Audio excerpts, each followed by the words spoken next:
Welcome to another adventure of Shaun as I venture into Forest Park, Queens in New York.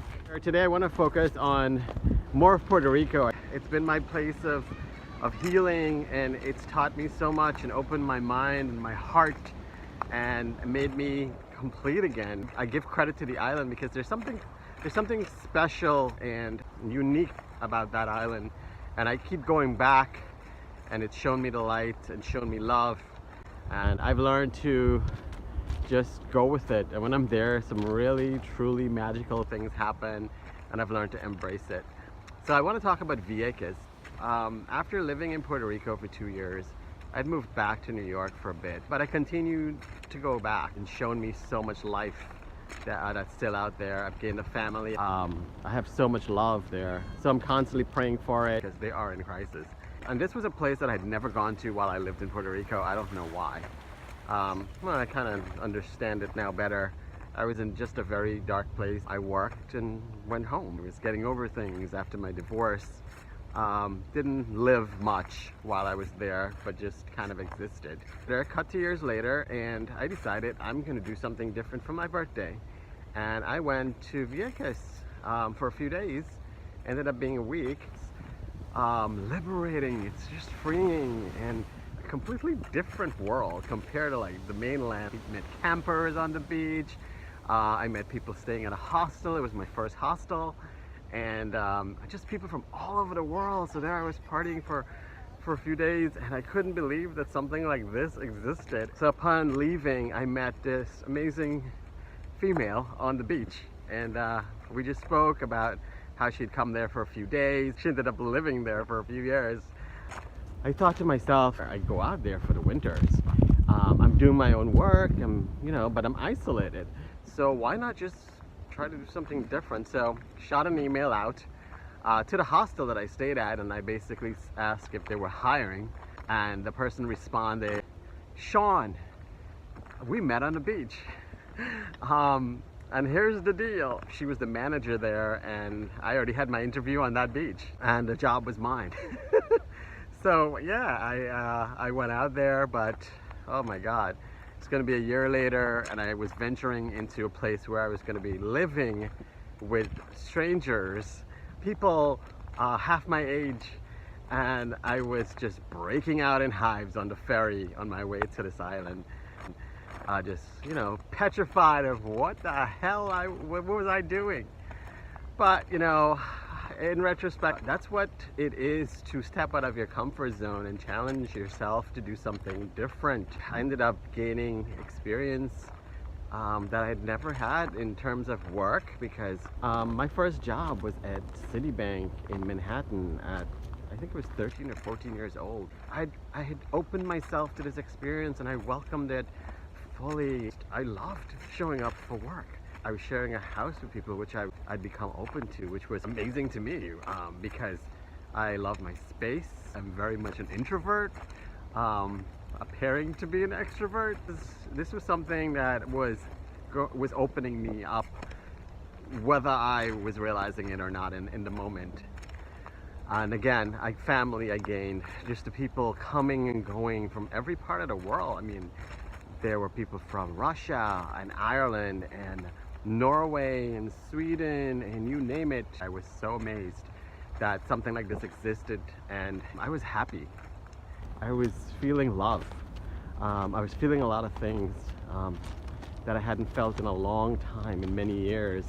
So once you're on the island, you start to meet the people there, and it's a small island. So you're connected to the tour guides, you get to know the people's island life. And island life is truly simple. Interacting with people who you're just gonna see for a moment in time, maybe never again. So there's this honest exchange.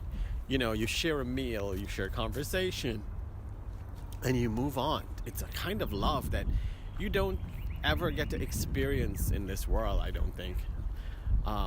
Not like this. Backpacking, the hostel experience, you're hiking, you're kayaking, just, right across the street is the Caribbean Sea. Vieques became my lost experience. The show dealt with themes such as faith and spirituality, you know, being lost and found. And these are all things I think that my life was in chaos towards the end of my marriage. And I latched on to something that was speaking to me. God, did I love it. I mean, from the people that I met who were there for a reason, just like the show, the animals, you know, the military experiments. So there's certain areas of the island that's just not accessible, and there's theories on why that is. I speak of the bioluminescence bay because it's so magical. It's something that actually exists on the island, and you know, sometimes some of that gets out into the regular water, and you're walking, you know, at night and it's pitch black, but all you see is green stars in the water just sprinkled all around me. And I remember at night I would just go lay out on the pier that stretched out into the water and look up at the stars. But sometimes I look down. These are things that I wish that could be captured. It's one of those things that you just have to experience to believe that it's real.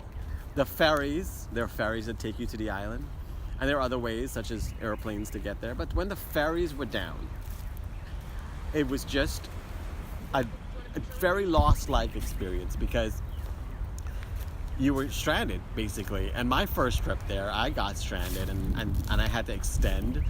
It brings to me that lost reference of, you know, the island is not done with you yet. Because there are people who actually went there to volunteer, to work, to vacation for a few days, and ended up living there for years. The island is just very euphoric. It creates this feeling of, you know, you're in some sort of wonderland, you know. But yeah, the way I speak, I'm listening to myself, and it sounds really just surreal. And I've shared this with people every day, and they're amazed that this is something you can do. And it's just because we're caught up in this rat race of consume, and you need and you have to, and you don't really. You step out of your box and you think, you be creative is what it is, because I think I'm a pretty creative person, and I think that's where this is coming from. I'm seeking out ways every day to be a better me, to live a better life, to live a simpler life. In the end of my time in Vieques, I had to just leave. I couldn't say bye because it was such an emotional journey. It was breaking my walls down. That's what it was. You know, I'd made such connections with people. There was this one girl that said to me, well, you don't drink much, and you don't smoke, and you don't do half the things I do, so there's no way in hell we're gonna get along. And I gotta tell you, after 3 months of being there, she was the closest person, and she was the one, you know, crying on my last shift. I literally got on the phone, called a taxi, and told them to meet me around the corner, threw my shit in that taxi, and took off. Because I couldn't say goodbye. I just could not say goodbye. I think I would have probably ended up living there, because it was just such a unique experience that changed me and opened me up to possibilities and life again. Life I hadn't lived in years. Vieques was a turning point for me, and I am so blessed for having that. I remember everyone with such love.